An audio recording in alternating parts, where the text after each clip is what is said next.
Hello. In a very transcendent and glorious scene on the planet Venus at the end of Perelandra, the second in Lewis's cosmic trilogy, it says, "New modes of joy that had nothing to do with mirth as we understand it passed into them all, as it were from the very air, or as if they were dancing in deep heaven." Well, we may not be able to experience such exalted new modes of joy in this life, but Lewis gives us plenty of modes of joy that we can. I talked last week about general happiness, and in earlier videos about Lewis's experience of Sehnsucht, or the pangs of joyous yearning, which his autobiography, Surprised by Joy, is mainly about. But he talks a lot about other modes of joy too.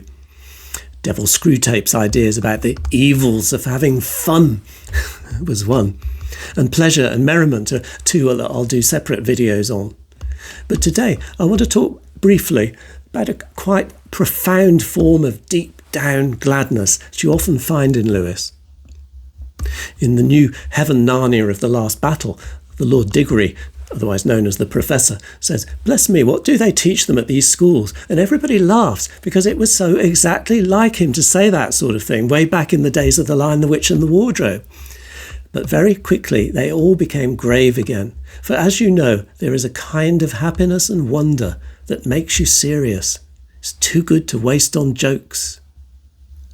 And this deeper, more solemn type of joy is quite common in the Narnia Chronicles. So, for instance, the mountaintop garden where Diggory and Polly were sent by Aslan and the magician's nephew to fetch the magic fruit which is going to protect Narnia for centuries to come, was a very happy place, but very serious.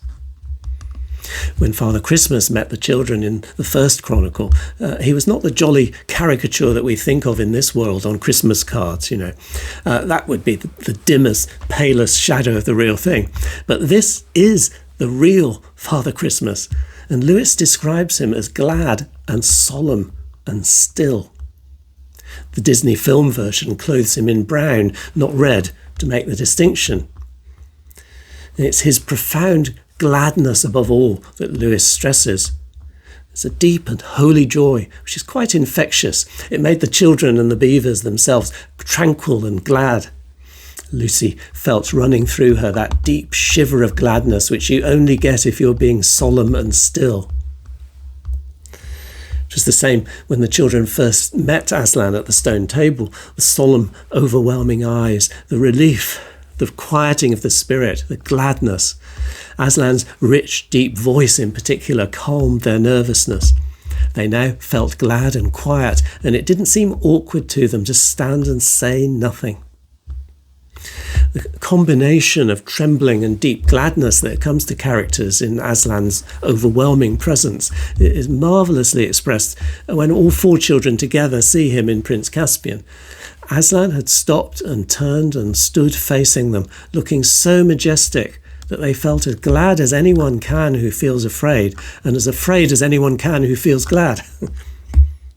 When Shasta met Aslan in the mountains, in The Horse and His Boy, the lion declared who he was.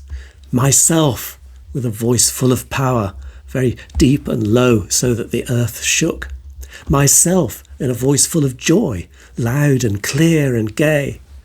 "Myself," in a still small voice like the one which came to Elijah in the Bible, whispered so softly you could hardly hear it, and yet it seemed to come from all round you, as if the leaves rustled with it. And it was after this, like a revelation of Father, Son and Holy Spirit, the Trinity, that Shasta's fears evaporated. But a new, different sort of trembling came over him, yet he felt glad too. In the cosmic novel That Hideous Strength, when Merlin called out the spell to bring confusion of language and all havoc on the enemy in the dining room at Belbury, it was with a voice loud and intolerably glad, because he was bringing deliverance to the people and the animals, setting all wrongs to right and restoring the ancient kingdom of Logres. And there was then not triumphalism, but deep gladness of spirit, settled in the sheer cosmic rightness of what was happening. This deep gladness, so important a mode of joy in Lewis's work, something like a rich blend of joy with divine stillness.